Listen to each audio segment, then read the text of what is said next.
ఇంకోవైపు లోకేష్ గురించి మనం చెప్పనక్కర్లేదు.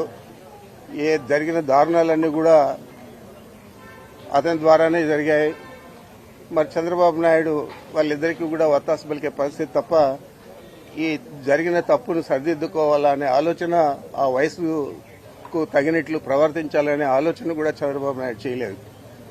మరి నేను ఒకటే మీ ముగ్గురికి కూడా తెలియజేస్తా ఉన్నాను, ఇలాంటి సంఘటనలు పునరావృతమైతే తప్పకుండా మీకు డిపాజిట్లు కూడా రాబోయే ఎన్నికల్లో. ఇప్పటికే మీ పరిస్థితి మీకే అర్థమైంది.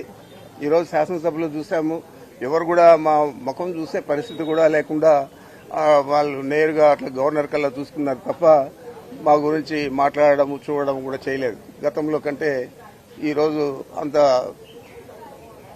వాళ్ళలో మార్పు కనపడతా ఉంది. అంటే భయం గుప్పిట్లో ఉన్నారు. తప్పకుండా వైఎస్ఆర్ కాంగ్రెస్ పార్టీ అధికారంలోకి వస్తుంది, జగన్మోహన్ రెడ్డి గారు తిరిగి ముఖ్యమంత్రి అవుతారనే ఆలోచన తెలుగుదేశం పార్టీకి, జనసేనకు, బీజేపీకి కూడా ముగ్గురికి కూడా పట్టుకున్నది తప్ప వేరే ఆలోచన లేదు. తప్పకుండా రాంబాబు గారికి జరిగిన